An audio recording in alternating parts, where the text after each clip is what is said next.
Good morning दोस्तों।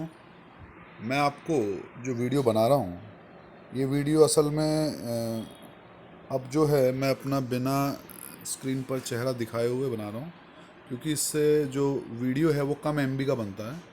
तो इसलिए थोड़ा सा आपको इसमें ध्यान रखें इस चीज़ का।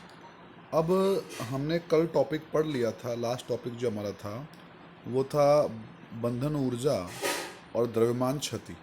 ये हमने कल पढ़ लिया था। आज हमारा जो टॉपिक है वो है प्रति न्यूक्लियॉन बंधन ऊर्जा। तो सपोज कीजिए हमारे पास दो, इसको समझने के लिए एग्जांपल देता हूँ मैं, कि दो परिवार हैं से ए एंड बी। परिवार ए में 2 मेंबर हैं और परिवार बी में 5 मेंबर हैं।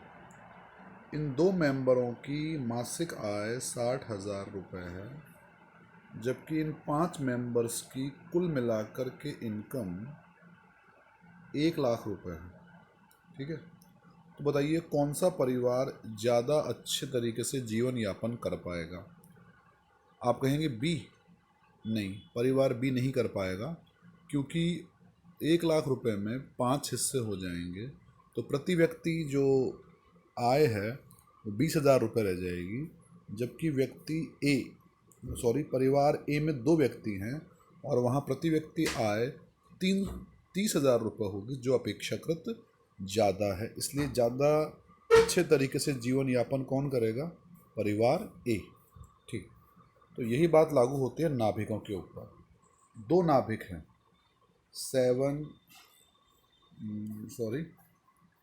2 नाभिक हैं 2 हीलियम 4 और एक है 92 यूरेनियम 235। ठीक है, 2He4 जो है इसकी जो टोटल बाइंडिंग एनर्जी है, बंधन ऊर्जा, कुल बंधन ऊर्जा, वो है लगभग 28 MeV। और 92 यूरेनियम 235 की लगभग जो बंधन ऊर्जा है वो 450 MeV है। तो आपसे सवाल पूछा जा सकता है कि इन दोनों में से स्थायी नाभिक कौन सा है। तो आप कहेंगे साहब जिसकी बंधन ऊर्जा ज़्यादा होगी वो अधिक स्थायी होगा। गलत। बंधन ऊर्जा तो यद्यपि यूरेनियम की ज़्यादा है, लेकिन ज़रा दिमाग लगाइए, यूरेनियम के परिवार में कितने सदस्य हैं, यानी उसमें कितने न्यूक्लियॉन्स हैं, तो वो है 235। तो अगर मैं 450 में 235 का भाग लगाऊं तो ये आ जाएगी प्रति न्यूक्लियॉन बंधन ऊर्जा। क्या आ जाएगी ये? 1 न्यूक्लियॉन की बंधन ऊर्जा। जबकि यहाँ पर जो 28 MeV है वो 4 न्यूक्लियॉनों की है, तो 28/4 कितना आएगा? 7 MeV। तो बताओ प्रति व्यक्ति, मतलब जैसे हमने प्रति व्यक्ति कहा था पहले, वैसे यहाँ पर प्रति न्यूक्लियॉन बंधन ऊर्जा ज़्यादा किसकी आएगी? सर वो ज़्यादा आएगी हीलियम की। 2He4 ज़्यादा स्थायी होगा किसकी तुलना में? यूरेनियम 235 की तुलना में। कोई पूछे कारण क्या है, तो आप कहेंगे कि यद्यपि हीलियम की बंधन ऊर्जा तो कम है, लेकिन हीलियम की जो है प्रति न्यूक्लियन बंधन ऊर्जा वो यूरेनियम के प्रति न्यूक्लियन बंधन ऊर्जा से ज़्यादा है। तो इसलिए ज़्यादा स्थायी कौन होगा? ज़्यादा स्थायी होगा यूरेनियम नाभिक, हीलियम नाभिक, क्योंकि इसकी प्रति न्यूक्लियन बंधन ऊर्जा ज़्यादा है। तो बताइए नाभिक का स्थायित्व का पता किस चीज़ से लगेगा? बंधन ऊर्जा से या प्रति न्यूक्लियन बंधन ऊर्जा से? आंसर होगा प्रति न्यूक्लियन बंधन ऊर्जा से।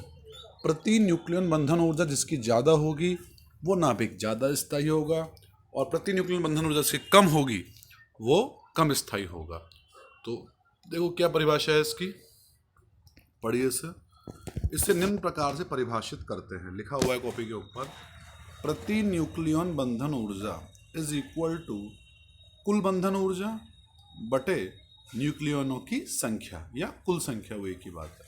तो symbolize by B bar. Symbol क्या होगा इसका? B bar is equal to delta E upon में क्या आएगा? ए। डेल्टा ई अपॉन में क्या आ जाएगा? ए। क्या हो गई ये? प्रति न्यूक्लियन बंधन ऊर्जा। मतलब बंधन ऊर्जा के अंदर भाग लगाना होगा किसका, न्यूक्लियॉन्स की संख्या का, तो क्या आ जाएगा उससे, प्रति न्यूक्लियॉन बंधन ऊर्जा। और निश्चित रूप से जिस नाभिक के लिए प्रति न्यूक्लियॉन बंधन ऊर्जा ज़्यादा होगी वो नाभिक उतना ही ज़्यादा क्या होगा, स्थायी होगा। ठीक है, नेक्स्ट पेज पे आएगा ये, पेज नंबर 9। ये हमारा पेज नंबर 9 है और यहाँ साफ साफ लिखा हुआ है ऊपर, किसी नाभिक के स्थायित्व की व्याख्या किस आधार पे करोगे, बंधन ऊर्जा के आधार पे, बिल्कुल नहीं। किस पे करोगे, तो प्रति न्यूक्लियॉन बंधन ऊर्जा के आधार पर की जाती है। यदि, अब सुनो, यदि बी बार का मान ज़्यादा है, किसी नाभिक के लिए बी बार का मान क्या है, ज़्यादा, बी बार बोले तो प्रति न्यूक्लियॉन बंधन ऊर्जा का मान क्या है, ज़्यादा, तो वह नाभिक क्या होगा, अधिक स्थायी होगा। और यदि बी बार का मान कम है तो वह नाभिक क्या होगा, कम स्थायी होगा। तो ये हमारा एक टॉपिक था छोटा सा। सवाल इससे बन सकता है कि प्रति न्यूक्लियन बंधन ऊर्जा किसे कहते हैं या इसका क्या महत्व है। तो इसका महत्व क्या है बोलिए, नाभिक के स्थायित्व की व्याख्या ये करता है। चलिए अब नेक्स्ट टॉपिक हम लोग पढ़ते हैं नाभिकीय बल। ठीक, अब जरा सुनिएगा ध्यान से एक बार। एक सवाल मैं आपसे पूछता हूँ छोटा सा, नाभिकीय बल को पढ़ाने से पहले। देखो, आपको अभी तक ये सिखाया गया है कि प्लस प्लस के बीच में क्या होगा, सर होगा प्रतिकर्षण। माइनस माइनस में क्या होगा, माइनस छोड़िए प्लस की बात करते हैं। प्लस प्लस में क्या होगा, सर प्लस प्लस में होता है प्रतिकर्षण। ठीक बात है, चलिए ध्यान देंगे ये बात कि प्लस प्लस में क्या होता है, प्रतिकर्षण। अब बात करते हैं हम लोग नाभिक की। बताइए नाभिक के अंदर कौन कौन से कण विद्यमान हैं। तो कहा गया कि भाई नाभिक के अंदर एक तो प्रोटॉन विद्यमान है और एक न्यूट्रॉन विद्यमान है। प्रोटॉन पर कैसा आवेश, धनावेश। न्यूट्रॉन पर तो कोई आवेश होता ही नहीं है, तो प्रोटॉन पर धनावेश है। अब सुनो, क्या ये एक छोटे से एरिया में बंद है क्या, यस। इसकी त्रिज्या 10⁻⁻15 मीटर कोटि की होती है। तो एक बहुत छोटी सी जगह में न्यूट्रॉन तो न्यूट्रल हैं पर प्रोटॉन धनावेशित है, तो प्रोटॉन प्रोटॉन के बीच क्या लगना चाहिए, सर उनके बीच स्थिर वैद्युत आकर्षण या प्रतिकर्षण, दोनों प्लस के हैं तो क्या लगेगा, प्रतिकर्षण लगना चाहिए। तो बताओ जब नाभिक के अंदर प्रोटॉन प्रोटॉन ही भरे हुए हैं और उनमें आपस में प्रतिकर्षण है तो क्या नाभिक फटेगा कि नहीं फटेगा। अरे भाई छोटी सी जगह, समान प्रकृति के आवेश, तो उनके बीच तो क्या होगा, भयंकर रूप से होगा प्रतिकर्षण, और वो नाभिक जो है स्थायी नहीं होगा, वो फट जाना चाहिए। लेकिन हम तो देखते हैं नाभिक तो बहुत ज़्यादा स्थायी है। तो ये संभव कैसे है, जब आप ये कह रहे हो कि प्रोटॉन प्रोटॉन के बीच प्रतिकर्षण होता है तो यहाँ तो नहीं हो रहा, वो यहाँ तो हो रहा है उनके बीच में आकर्षण एक तरीके से। तो यहाँ हम कंसेप्ट की गलती समझाते हैं आपको, क्या कंसेप्ट में आपने गलती कर रखी है। सुनो ध्यान से एक बार, अगर आपको याद हो तो बताइए, प्रकृति में मूल बल पढ़ाए थे मैंने आपको 4 प्रकार के। पहला पढ़वाया था गुरुत्वीय बल, दूसरा पढ़ाया था मैंने आप लोगों को, दूसरा पढ़ाया था मैंने आपको नाभिकीय बल। दूसरा कौन सा बल था, नाभिकीय बल।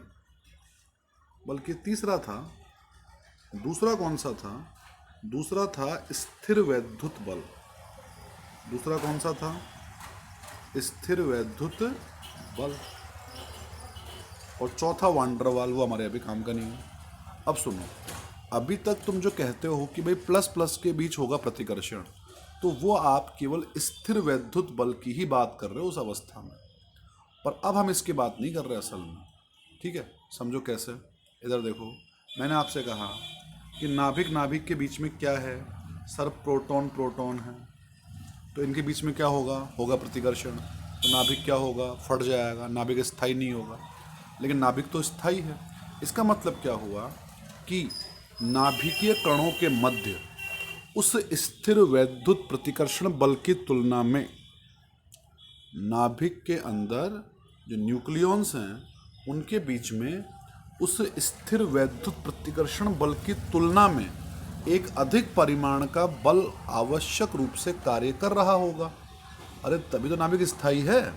समझो, मान लो प्रोटॉन प्रोटॉन के बीच में 10 न्यूटन का प्रतिकर्षण बल कार्य कर रहा है और नाभिक स्थायी है। इसका मतलब क्या है? इसका मतलब ये है कि नाभिक जो है उसके अंदर कहीं ना कहीं एक अन्य बल भी कार्य कर रहा है और उसका परिणाम मच ग्रेटर देन, ज़्यादा होना चाहिए 10 न्यूटन से, यानी वो 15 न्यूटन होगा, तभी तो नाभिक रुकेगा। अगर प्रतिकर्षण बल ज़्यादा हो गया तो नाभिक तो फट जाएगा। ठीक है, तो ये लिखा हुआ है। हम जानते हैं कि नाभिक का आकार 10⁻⁻15 मीटर की कोटि का होता है, मतलब बहुत छोटे आकार का है। अतः नाभिक में उपस्थित जो प्रोटॉन हैं उनके मध्य भयंकर स्थिर वैद्युत प्रतिकर्षण बल लगना चाहिए, क्योंकि हम जानते हैं प्लस प्लस के बीच में क्या लगता है प्रतिकर्षण बल। कौन सा वाला? स्थिर वैद्युत। ठीक है, और इस प्रकार स्थिर वैद्युत प्रतिकर्षण बल के कारण नाभिक फट जाना चाहिए था, लेकिन नाभिक कैसा होता है? स्थायी होता है। तो लिखता है साफ साफ, इसका कारण यह है कि नाभिक के कणों के मध्य एक अन्य प्रबल आकर्षण बल कार्य करता है जो इन्हें बांधे रखता है। अरे भाई, नाभिकीय जो कण हैं उनके बीच क्या होगा? इस स्थिर वैद्युत प्रतिकर्षण बल की तुलना में एक ज़्यादा बल लगेगा, तभी तो वो नाभिक जो है क्या होगा? स्थायी होगा। लिखा हुआ है, इसका कारण यह है कि नाभिक के कणों के मध्य एक अन्य प्रबल आकर्षण बल कार्य करता है जो इस नाभिक को क्या रखता है? बांधे रखता है।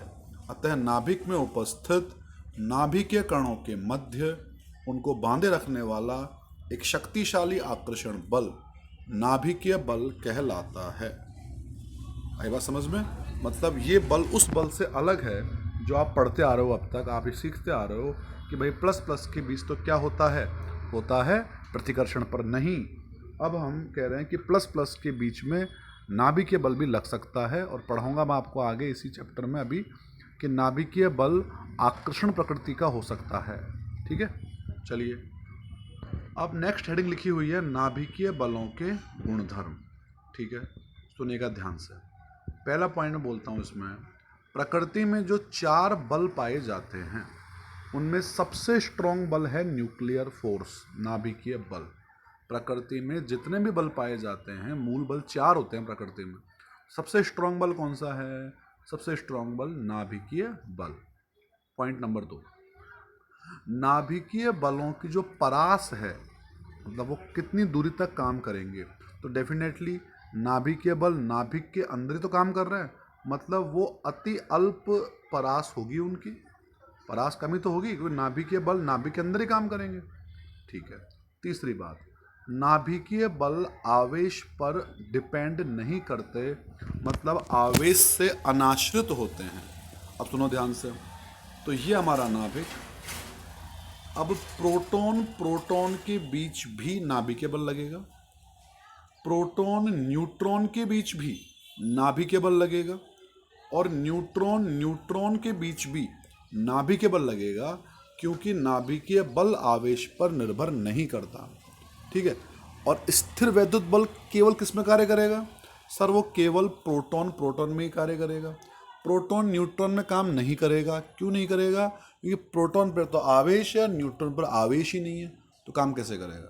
तो ध्यान रखें कि जो नाभिकीय बल है वो आवेश पर डिपेंड नहीं करता, मतलब ये तीनों combinations means proton proton proton neutron and neutron neutron के बीच भी कार्य करेगा, जबकि स्थिर वैद्युत जो बल है वो केवल प्रोटॉन प्रोटॉन कॉम्बिनेशन पर ही काम करेगा। तो याद रखें इस बात को।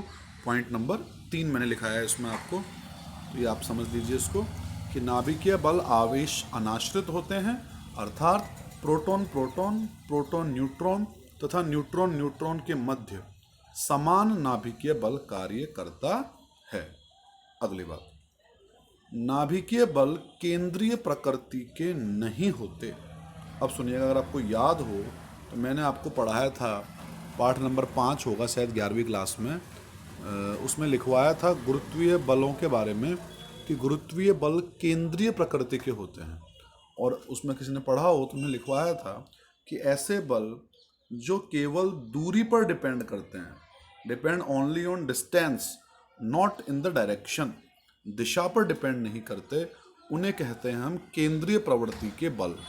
तो गुरुत्वीय जो बल है वो, या स्थिर वैद्युत बल जो है वो सब केवल दूरी पर डिपेंड करते हैं, दिशा पर डिपेंड नहीं करते। दिशा का मतलब यहाँ वो दिशा नहीं है, दिशा का मतलब है यहाँ पे चक्रण और इनसे है।